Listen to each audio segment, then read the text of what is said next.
Countermeasures. I'm Rebecca Costa, and our guest today is a man who many say was one of the first individuals to describe the Federal Reserve as a private banking cartel, a man who sounded an alarm very early about how the Federal Reserve financially benefits from rising debt obligations. The one and only G. Edward Griffin will be with us shortly. Mr. Griffin has had a major influence on candidates such as Ron Paul, who have long feared the grip the Federal Reserve has on our nation's economy. But before Mr. Griffin joins us, let's say hello to Meredith in the chat room. She's going to explain how you can submit your questions in real time throughout today's program. Good morning, Meredith. Good morning, Rebecca. That's right. One of the best and most interactive parts of our program is the fact that you can join the conversation as the interview is happening, as the whole show is rolling. The way you do that is by going on Twitter and asking your questions. And the way that I can see it immediately is when you use our hashtag, which is the #, and then you use CMWRC, which stands for Countermeasures with Rebecca Costa. That way I'll see your questions immediately and be able to ask them during the show. You can also use our email, and you'll see that below on the page where you're watching right now. It's Countermeasures at emPOWERme.tv, and I'll see those emails too and be able to feed the questions in that way. Thank you, Meredith, for riding shotgun today, and we'll check back with you in just a minute. In a very short while, our guest, the always controversial G. Edward Griffin, will be joining us right here in the studio. But before we start that interview, there are a few things I want to bring to your attention. As you know, I've been on a hiatus for about 2 weeks, crisscrossing the country and speaking to civic organizations and corporations about how tough things have really gotten in this country. Many of the people that I've talked to have had the opportunity to let me know that they feel the way I do. They're concerned about the blame game they now see heating up at our nation's capital. Republican candidates are squaring off in televised debates, and the House is battling the president on what to do about jobs, the debt ceiling, health care, and every other thing. I'm beginning to feel a little bit like a child watching my parents fight. But everyone knows that when parents argue, children are the victims. Both sides may claim to be looking out for the welfare of the child, but it doesn't take long before they're consumed by winning, blind to the harm they're inflicting. We now have a scenario where the person on the street is paying dearly for the irrational opposition and flat-out stonewalling which is being perpetrated on by our leaders. And they're the very leaders who are supposed to be looking out for the greater good. So I want to take a moment to point out that this kind of dangerous gridlock isn't just happening in the United States. The worldwide economic crisis has reduced entire countries in Europe, Scandinavia, and elsewhere to finger pointing and blaming, and without healthy consumers to export goods to, in a blink of an eye, Asian markets will quickly follow suit. After all, countries like China need consumers to sell their goods and services to. So when the rest of the world stalls, there are no consumers to buy Chinese products, no matter how cheaply they're produced. Which leads us right into our bad policy of the week.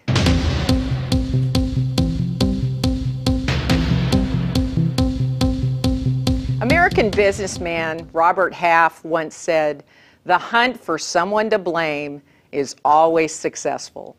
And when it comes to the investigation into the $535 million Department of Energy loan to solar panel manufacturer Solyndra, the hunt for someone to blame is in full swing.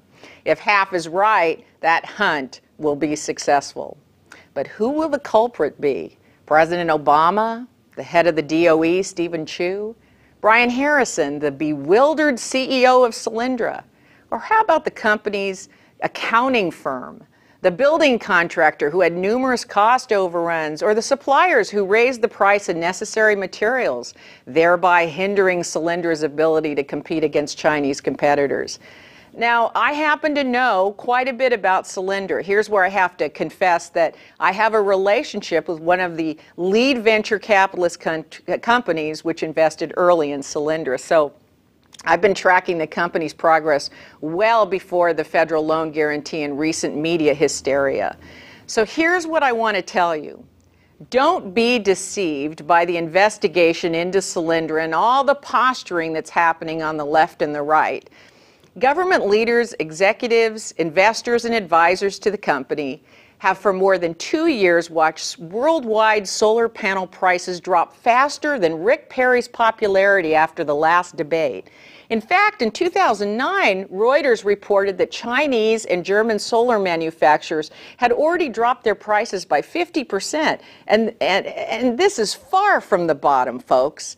Solyndra is just the first of a long line of solar panel manufacturers who are in trouble. So what you're going to see in the upcoming hearings is one solar company after another testify that they are barely hanging on. Global price slashing has made it impossible for anyone to survive without being artificially propped up by capital investment, which means as soon as that capital runs out, those companies will close up shop just like Solyndra. And that's it. That's the whole story. No matter how much we're compelled to find someone to blame, if we can't find a single solar panel manufacturer prospering in this country, even the most determined blame seekers are going to have a hard time hanging the executives at Solyndra out to dry. Which brings me to my second and equally important point. Having worked with venture capitalists for many years, I've watched the extraordinary due diligence they go through before investing 1 red cent into a new company. So what makes our government think they're going to be better at picking winners over losers than venture capitalists? For every 100 companies venture firms invest in, they expect 80 or so to produce minimal or negative results. Only 10 to 20 out of 100 succeed. These professional investors live with high rates of failure every single day of their lives. That's because their financial models are based on making enough investments so that the success of a small number of companies compensates for the number of failed companies. I don't know why the government of the United States thinks they're going to be better pickers than venture capitalists. The fact is, if governments are going to guarantee loans in emerging technologies, they're going to have to brace themselves for an 80 or 90% failure rate. That's how early stage investments work. They're extremely risky with unbelievable high rates of failure. So it goes without saying that the big difference between venture capital and government investing is one involves private money and the other taxpayer money. And whenever taxpayer money comes into play, whether it's a $16 muffin or a loan to a solar panel manufacturer, politicians and the media turn into blame-seeking missiles, as if finding someone to blame for systemic failure does us any good. This week's bad policy is wasting even more taxpayer money in the hunt for someone to blame, especially when all the evidence points to falling solar panel prices and a collapse of the solar panel market, something no CEO, no accountant, no investor, and no president could have predicted. Next up, Mr. G. Edward Griffin, author of The Creature from Jekyll Island and expert on the Federal Reserve. If you haven't picked up a copy of The Watchman's Rattle yet, may I make a suggestion? First, read what the experts have to say about the book.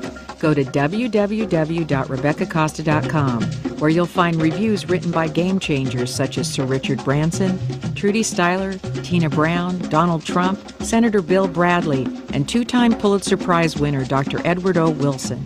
The Watchman's Rattle was recently named the top science book of 2010 by the American Library Journal. Over 50 reviews and articles from experts at the New York Times, Inc. magazine, CNN's Larry King Live, the Huffington Post, and the San Jose Mercury News are also available on the website. If you haven't picked up your copy of The Watchman's Rattle, a page-turner that spells out why governments, experts, and leaders have become gridlocked and can no longer solve our most dangerous problems, don't wait. Read what the critics have to say. Order your first edition copy today. Available at bookstores everywhere and Amazon.com. Welcome back to Countermeasures. I'm here today with a guest that I have looked forward to speaking with for 17 years. This book, The Creature from Jekyll Island, I believe was published, 17 years ago? Is that right? That's right, 1994. And I think the first question I asked you was, how are you so smart? How did you know 17 years ago that the Federal Reserve was going to be at the heart of our economic problems? Well, my little quip to you at that time was that it doesn't take much to know if you know a little bit of history, but it takes a little bit more than history. Anybody can do this. If you mentally take a ruler and you see where we were 20 years or 50 years or 100 years ago and see where we are today and just project that line, and you can say that unless there's some major changes in the forces, we're going to continue following that line. So you just squint down the line and you see where you're headed. It's as simple as that. And I think you're a little bit modest about that, because there's a lot of people that can look at all the data in history, right? And it's millions and millions of data points. But I think what you're underestimating is your ability to zero in and cull out the noise level and focus in on those points that really mattered and connect those dots. And I think it was absolutely brilliant that at such a, I mean, we're talking almost 2 decades ago, that you were able to say that the Federal Reserve is not a government agency. And I know you took a lot of flack for this, so I want to get this out. Yes, I don't want people to think that it was easy to say that 17 years ago. It is now, because, you know, we've got everybody talking about the role of the Federal Reserve in the current economic meltdown. But 17 years ago, connecting those dots was not easy. Well, it is true that I took a lot of flack, but I expected that, because the conclusion of that statement is that we're in big trouble, because most people assume that our elected representatives are here to help us, they're here to protect us, and they're doing the best thing possible for the country and for the economy and all of that sort of thing. And when you wake up to the fact that the people that we're entrusting to do that are really not of that character at all, that it's become more or less like an organized crime syndicate instead of a government, and sometimes it's hard to tell the difference between the two. But when you come to that realization, you have to either do one of two things. You either reject it completely because it's a very uncomfortable thought, and it knocks out all of your pinnings of security and your thought about the future and all that sort of thing. Or you get really mad as heck and you decide, I've got to do something and I've got to take some responsibility to make some changes, and in which case you write a book, or you become an activist, or you run for Congress, or you do something rather than just complain about it. And most people don't have that battery power, I don't think, to take the initiative, so they just reject it. Oh, and of course, there's a third category where people will say, well, I know about that, but you can't do anything about it, you know. Right, where they just complain and they become just passive. Complain, We've got a question coming in from the chat room, which I knew we'd get questions like almost immediately. Meredith, what do you have for us? Definitely getting questions immediately. Shout out to Loopthink, who's asking questions out there. The question is, are the End the Fed rallies that are going on in New York City a sign of real revolution or just political opposition? Well, they beat me to the punch, because that was the first question. You know, I was just in New York City as part of my book tour, and I actually went down there because I wanted to see what was happening. They happened to close the Brooklyn Bridge. It seems like it's getting some traction. It seemed as though the agendas were very conflicting. Some people were concerned about the influence of the financial institutions on climate change, and others were concerned about the Federal Reserve. It seemed to be a mixed bag, but it was a mixed bag during the Arab Spring as well. I mean, those people that came together in Egypt's Tariq Square, they had lots of different agendas, but they knew they wanted some kind of significant social change. What's your take on that? That's a much deeper question, I think, than it appears, because you're dealing with the question of revolution, I think was the word. Is this the beginning of a revolution? And my answer to that is definitely not, because a revolution, we have to distinguish between that and a revolt. They're two different things, you know. A revolt, That's a good point. Revolts are never successful, and we're looking at a revolt right now. Revolts are where people they're fed up. Like the guy says, I'm mad as hell, and I'm not going to take it anymore, you know, from, what was that movie called? Network. Or something, yeah. Mm-hmm. And that's kind of where we are now. There have been a lot of revolts in history, and they always fail, because the system, with the tremendous military power and economic power, it just waits for it to fizzle out, or it crushes them with tanks or what have you. What is successful are revolutions, and the difference between a revolt and a revolution is that revolutions are organized, they're funded, they're usually led by governments of some. Take the American Revolution, for example. This was not just a bunch of farmers that picked up their muskets and met the British at the Concord Bridge, you know. These were militia of 13 existing governments. Governments with leadership, with legislative assemblies, with judicial systems, with taxes, with military forces, and training and leadership and communications and all that thing. If it hadn't been for that, the American Revolution or any other revolution could not have succeeded. So what we're seeing in America today is a beginning of a revolt. And that kind of scares me because I know where revolts end up. Remember, we talked about if you know a little bit of history, you can tell where you're headed. That's right. Revolts will be crushed.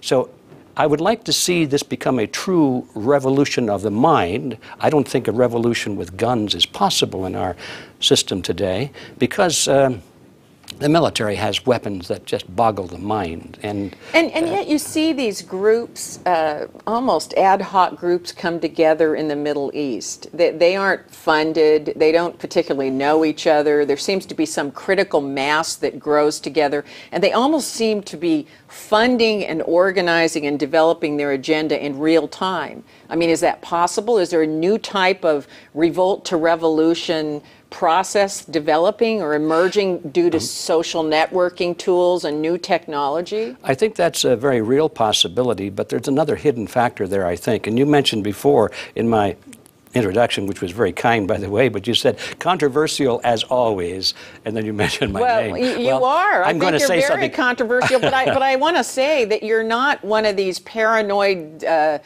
conspiracy people. I'm not even going to get into the conspiracy theorist problem that we have in this country because it takes us off in a different direction. Right. But no, I do mean that. I think your observations are rational and fact-based, which I really appreciate. Well, thank you. About you. And they can also be that and be controversial at the same time. Absolutely. Yeah, and that's the point. And the statement I'm going to make, I hope fits that category.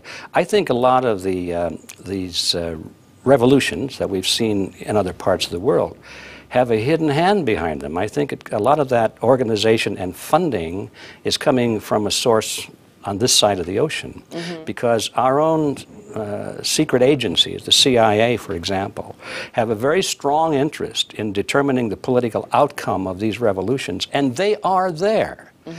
Those agents are there, and they have a lot of money, and they're spending that money behind the scenes. And so we see these mass actions, and who organized that? Who paid to have those people show up? That required transportation in many cases. And also, you could ask that question here in the United States. Sometimes you see these demonstrations, these massive demonstrations at the Washington Monument. And if the camera pans over, you see a lineup of buses over there. Might be 80 or 100 buses. Who paid for those buses to get all these people there? And you never hear about that. Well, now I happen to know that you feel very strongly that the Fed plays a big role in these revolutions and in foreign wars, that the Federal Reserve, it's in their interest to have a big hand in domestic and foreign policy. Is that right? Well, I think that's true. At the international level that we're talking about, it's not necessarily the Federal Reserve System, which is more of an American institution, but the Federal Reserve is not a standalone. It's part of an international network of similar central banks around the world. And they network with each other at in Basel, Switzerland, at the Bank of International Settlements and so forth. And they're constantly meeting with each other and coordinating their activities. Under secrecy. Absolutely, you make a point under of saying, secrecy. why does it have to be secret? Right? Well, they just would rather do it without the public scrutiny, that's all. It's not a conspiracy, they just prefer to do it in secret. If you're going to, like a corporation, if you're going to launch a new product, you kind of keep it under wraps until it's ready to go. And it's pretty much the same thing.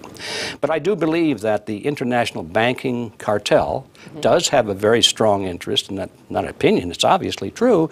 They have a strong interest in who's going to run the governments of these nations. And are those governments going to be compliant with the financial interests of this cartel? Are they going to borrow money from the international banks at interest?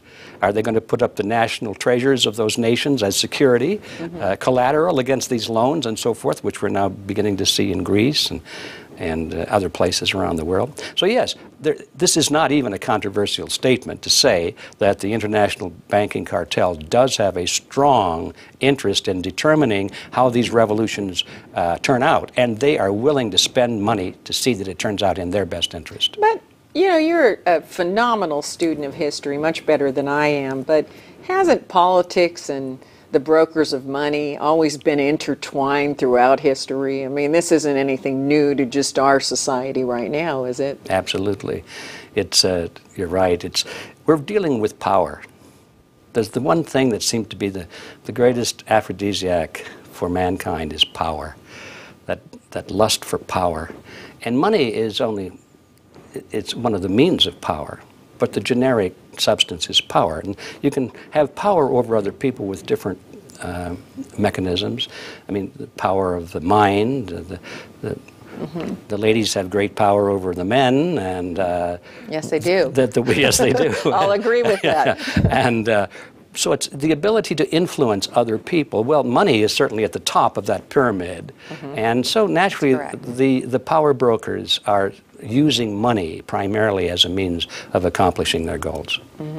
Well, as a sociobiologist, for me, power goes back to the origins of mankind. You know, those that were more powerful had the best opportunity to survive. Absolutely, because they had the best mate selection and better access to food, water, those things, and could protect their children better. So that is buried deep in our DNA. That's a drive that we won't lose for many, many millions of years, even if it doesn't serve us during modern times, and clearly it does not. So I want to go back a little bit to the people that are protesting now, because I know, in New York, when I went down there, I actually went down to where the protests were, and they want to hear from you. They do. They do want to hear from you. So I want to provide you an opportunity today to speak to them. What would you tell them about what they're doing? I mean, let's not tell them it's a revolt, not a revolution, and that they're not properly funded and organized. I don't think they want to hear that. They don't want to hear that, but they need to hear that. What advice can you give them to make them more effective? Thank you. That's a very good question. I would say the best advice is to keep your eye on the target. What we're trying to do, when I say we, and I put myself in that group there in New York, even though I haven't been there yet, but what this movement is trying to accomplish is to bring about constructive change. And it's one thing to say we don't want the present order, but it's quite another thing to say here is what we do want. People are overthrowing governments all the time because they despise the tyrants, but they have no idea of what they're going to replace it with. And what would you tell them they need to replace this with? What do you replace the Federal Reserve with? I mean, people are afraid. So where would our money come from? What do you replace cancer with? You get rid of it. That's a good question. Yeah. Cancer is a destructive force. You get rid of it. You don't have to replace it except with healthy organs instead of cancerous organs. The banking system, without the cancer of the Federal Reserve System, could function very well. The Federal Reserve System, we must understand, is not an agency of the government. We have to keep coming back to that. It's a cartel. It means it's rooted in private ownership and control. And it's like the tail that wags the dog. The government doesn't control this institution. This institution, because of its power, this money power, now is in control of the government, basically. But how would our government, I mean, I want to just get down to real facts here. How would a government uncouple from something that's as embedded as the Federal Reserve System? I mean, we say we can't just fire them. We don't send them a termination notice. But how do we do this? Well, we could send them a termination notice. The Federal what would Reserve, it look like? Who would send it? Well, Congress. Congress would send them, your services are no longer required? Basically, because, you see, the Federal Reserve was created by an act of Congress, the Federal Reserve Act. Well, and the Congress passed that act. It can unpass that act. It could just abolish the Federal Reserve tomorrow. But I wouldn't advise that they just do it quickly, because it's going back to the cancer analogy. It requires surgery. You remove it slowly. You just rip it out of the body to kill the patient, of course. So it needs to be removed slowly, but when I say slowly, I'm not talking about 100 years. I think maybe a couple of years is all it would take. The first step is to replace the money system with sound money. You see, our money system today, there's that word fiat. People want to know what is that. It just means by decree. This money is of value because the government decrees that it's political. It's political. The valuation is political now. You accept it or you go to prison. If you create your own money and somebody likes it better than the government's money, you go to prison. So they don't want you to have freedom of choice to choose different kinds of money. It's got to be the government money. So, but that wouldn't be too bad either if it were constitutional money and backed by gold or silver. In fact, that would be fine. Right. But it's not. It's not backed by anything. It's backed by the power of the state to take taxes from you and me. All right, well, let's just take a moment here because we have some, we've got so many people on the chat room. We're not going to get to all of them. And I just want to say, we're not going to get to all your questions, but you can always email those questions to me at www.rebeccacosta.com after the show. Meredith, what do you have? All this talk of history is getting people excited, and I have a historical perspective question from Madison. When Lincoln had competing currency, the greenback, to the central bank, it got traction, but then fizzled out. So what would it take to make an alternative work? Yikes. Make sure I understand the question. When Abraham Lincoln released the greenbacks during the Civil War, the question is, can we do that sort of thing now? Yeah, can we do that now? Can we allow other types of currencies to exist? You've said no. I think you said it's illegal. It would never be permitted. Who is the we? Now, the government has restrictions because the Constitution is supposed to control what the government can do. And the Constitution of the United States forbids the federal government from doing that. In other words, Abraham Lincoln broke the constitutional law by issuing greenbacks. That's forbidden in the Constitution. I see. But it was a desperate... He was an outlaw. He was an outlaw. But everybody, not everybody, but many people approved because they said, well, this is a war. We must survive. And constitutions don't count when you're at war. Nothing counts except to win and to survive. So generally, Lincoln was supported in breaking the Constitution because we were at war. But that doesn't mean it was a good thing to do. I wouldn't ever recommend that we issue fiat money, and that is what greenbacks were. Now, to give credit to the government at that time, those greenbacks eventually were redeemed by gold and silver. So they were made good eventually. We can't look forward to that today. I don't think these guys in Washington are going to ever back any of these Federal Reserve notes with gold or silver.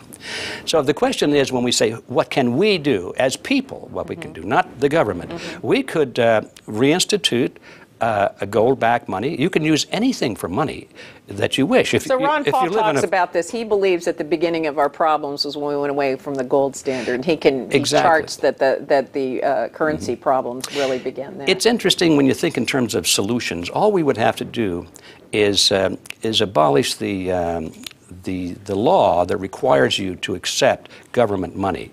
If it just said legal tender laws, they call it, you must accept these Federal Reserve notes or you go to prison. If they just got rid of that law, most people would still accept them, but we'd start looking around for alternatives. Maybe we could use Disneyland coupon books or something for money. Maybe that has more intrinsic value because at least you can take them to Disneyland and get something for it. And this would encourage competition in the money supply. It's happened before in history. It's only recently that you've got to have only one kind of money and the government says that either that or you go to jail. And if you've traveled around the world and you get off the plane and you get into the streets of a lot of these little countries, little kids that have never been to school have got their calculators out there and they'll convert, pounds into dollars into yen. They're very good at converting one kind of money into another. So when people say, oh, well, this would be too complicated, Americans could never figure that out, that's not true. I believe that if you had free competition in the marketplace for money, it wouldn't take long before there'd be one money that would rise to the top. And that money would be tied to an actual tangible asset. Something that had tangible. Meaning. That's the only way it has ever worked in history. Could it work some other way? Theoretically, yes. But it's never worked any other way in history, and we've got thousands of years now. Now, is it possible we just have too much money out there to tie it to anything? No. No, because you can. No, that's kind of a myth, if I might say, that you got to have so much gold, and we don't have enough gold. For example, right? Because I hear that a lot. I get a lot of emails about that in anticipation of your interview here today, and they said, "Well, we've got too much money out there. We can't tie it to a piece of gold." It's especially not true today with the technology we have, where digitally you can back a piece of paper digitally.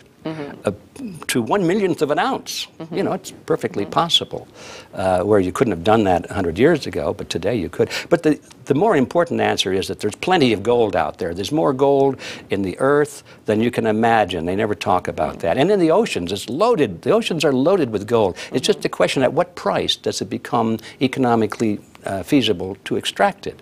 And now that the price is, bumping up toward $2,000 an ounce, and I think someday it'll go much higher than that, they're going to be pulling this gold out of the ground.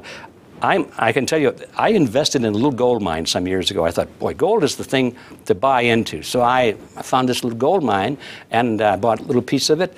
And it's up in Montana. I went up there and I looked around. All these old gold mines in the hills are coming back into production because the price is coming up. Right. So now it's supply and demand. Economically worthwhile. Yeah. There's plenty of gold out there. Then that'll bring there'll be more supply, and that'll bring the price back down again. It always hits an equilibrium if you get the politicians out of it and let the free market. And let the free market. Yeah. Now you talk. I've done a lot of research, right, on your beliefs about collectivism versus individualism, and how that also plays here in the background. Because basically, we're talking about competing philosophies. Collectivists who put the greater good ahead of individuals, and the individualist who puts the individual motivation. If you just have a free market, it all works itself out in one way or another. Yeah, I'm a firm believer of that because human nature really is an amazing thing. And you mentioned it a moment ago. You said that we have this competitive drive. Yes, we do. It's very Darwinian. It's very Darwinian. And it's in our DNA. But the implication is that maybe we need to get rid of that somehow. But I've come to the conclusion that once you have lived a little bit, you realize that there's a difference between self-interest and enlightened self-interest. As a little kid, I think most little kids are born as thieves, But after a while, you realize that, it really doesn't pay. It's really better not That's only to steal. after your mom has sent you to your room, a million times, right? Yeah. Taking all your toys, electronic toys away. Yeah, but even more important than that, once you get away from your mom, and now you're on your own as an adult, you begin to learn the lessons of life. You realize that controlling your instinct is really in your best interest. You've become enlightened. And I think once you reach that point, now this self-interest becomes a positive force, a very positive force. And I hope I'm right on that. I believe I am, because otherwise we're doomed. Because there's no social order that I can think of that would survive based on the assumption that you need to be controlled by some higher authority. Well, I do think that one way to look at the human organism right now is that we have higher instruments of our genetic inheritance and lower instruments. The lower instruments might be greed, hoarding, narcissism. Those are things that we share with the animal kingdom. When food is scarce, we go for the last slice of pizza. Right, and everybody else get out of our way. Right. But we have higher instruments of our genetic inheritance as well, altruism and sacrifice, and and we see evidence of this. Compassion, generosity, all absolutely, of these, and those are great qualities that the human organism has acquired as well. And it's amazing that you can watch people make the choice that they will follow their lower instincts, or their higher, or choose their higher inheritances. And I think that's what we're talking about, is over time you realize that, it's a path going to nowhere when you hoard. Even the Bernie Madoffs of the world, you kind of think, well, what was he doing? I mean, he had more than he could ever use in a lifetime, right? Right. But I do think that at a certain point, things get so complicated. Like, I want to go back to these protesters right now that want to hear from you. It's very complicated. Their agendas are messy. There's not a clear course of action. Well, yeah, what would be the one thing that you would tell them that they should agree on and would precipitate a series of actions? What would be the one thing they might be able to accomplish? I think that is the key question, is that I mentioned it a moment ago. We get so wrapped up with what we don't want, and we don't think about what we do want. So my message would be, let's focus on what we want to replace this bad policy system that we have now. And I know that there are a lot of protesters out there that are saying capitalism doesn't work. Let's get rid of capitalism. Yeah, that was crazy. I saw some signs like that, and I thought, boy, I don't know what you're going to replace it with. Right? Well, I do know. They're going to replace it with more of the same. In other words, it's a trick. You see? It's a trick. Well, that what they don't work. realize is that we haven't had real capitalism in America since World War II, and probably was being eaten away in World War I. We still talk about it. We still talk about the free enterprise system, but that's history. Yeah. It's history. And so what we have today is collectivism, we've got cronyism, we've got government involved in industry. This is not free enterprise market or anything We've got the government acting like a venture capitalist. Yes, exactly. And a bad one. And a very bad one, because their motive is not to make money, but to get elected and have power. Their motive is not to make these industries work, but to be reelected. So it's a bad motive. So my message would be, let's focus on what are we going to replace the system with? And I think the answer to that is to get the Federal Reserve System out of it and to go back to the real free market economy. So you agree with what Ron Paul's saying is first step is end the Fed? Absolutely. I but see. also know what you're going to do after you've ended the Fed, because right, you got to have a plan afterwards. You got to have we don't that want second Vietnam. step. We don't want to get in there and have no exit strategy. We better know where we're headed. That's right. All right, let's take one more quick question from our chat room. Meredith, how you doing over there? Doing great. One last question from Racket. What would doomsday really look like if we changed the monetary system from a central bank to the U.S. Mint? What would it look like? Boy, these are good questions. We've got a smart viewership. I got to tell you, they hit me with questions that just are mind-boggling. The reason that is hard to answer is because it's never happened in history. From the very beginning, when the banks began to function as banks, they began to go into political collusion with the leaders of their countries and to work out special deals to protect the banks from the rigors of a free market. They wanted protection, and they said, well, we'll take regulations, but it's really protection goes with the regulations, and then they buy the politicians so the regulations don't really hurt them, but keep the competition out. So it's never happened in history, except in a few little brief times in history, and Scotland was one notable case. And in those few cases where banking was really free and not in bed with the government, and the banks had to operate like any other business. In other words, if they cheated their customers, they went to prison and didn't get any special compensations, didn't get tax money to support them and all of that. The economies exploded. People had plenty of credit. There was very few crises. In fact, I can't think offhand of, in those little conditions where banking was free, there were no crises, economic crises. Now, growth was slower, because you couldn't just create money out of nothing and loan it out to go build a building or a factory and so forth. So growth was slower. Venture capital had to be based upon saved money, not manufactured money, you see. So it was slower, but by the same token, there were no collapses, there were no booms and busts. So people focus on the boom part and say that's wonderful, and they forget that when you've got that kind of a system, you also get the busts. So when you get the busts off of the boom, you've got a very level, let's say, call it a growth factor. I think in the period without the Federal Reserve System, we would have an actually longer growth curve. Slower and steadier. Slower and steadier. It's not going to be these ups and downs that we see right now that are driving everybody crazy. That's how I see it. And I think you're right. And I want to thank you for being with us today. I can't believe our time's run out so quickly. I do want to take a moment to tell everyone watching the program today, this book has been out for some time, but when you read it today, it has so much more meaning. It tells you how the Federal Reserve was formed and what role it plays in our government. And boy, I don't know how you did it. I don't know how you, whatever that crystal ball is that made you not only write the book, but also buy, what did you say, gold mines? Oh, a little piece of it. You bought some gold mines? I'm not a big gold miner. But so you don't need to make any money on the book now. You've got all those gold mines. I want to thank you so much for being with us today. Thank you so much. And now for our Insight of the Week.